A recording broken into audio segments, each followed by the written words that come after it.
So of course everybody who saw the game know that we had in the first half big chances which we didn't use. But you can anyway, if you concede 7, I'm not sure we had that many chances that it could have been 7-7 maybe. But we made too many mistakes and massive mistakes, obviously.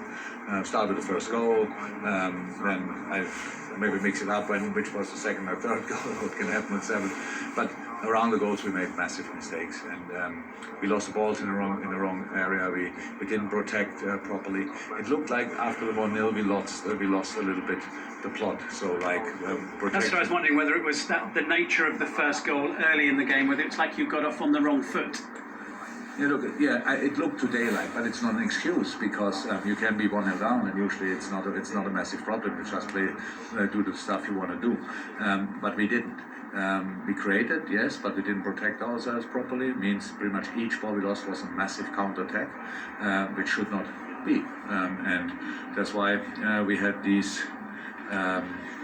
Why we conceded the goals, and then I think not sure 2 or 3 deflected, which is three of them, yeah. 3, which is unlucky. But a deflected ball is not a coincidence. It's a deflected ball. Maybe not all of them, but very often it's not a proper block. So that's why it's deflected and not blocked.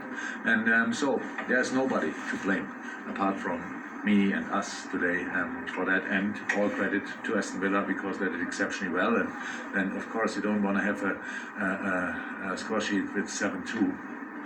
The problem was that the good things which we had in the first half gave us a little bit the feeling, if we do that again and do the rest better, we can score 4-2, 4-3. So that's what we tried, but we made the same mistakes again, lost the balls in the wrong moment. And Aston Villa again, I have to say, they're so good. Watkins, wow, he caused everybody in the last line problems today.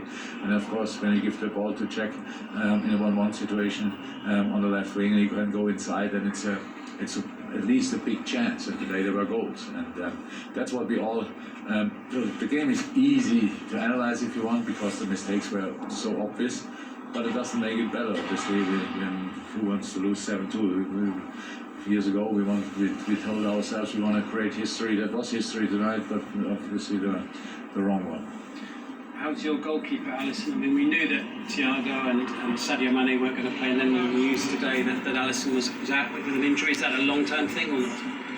Yeah, longer, not, but it's long. So too long for the next few games for sure.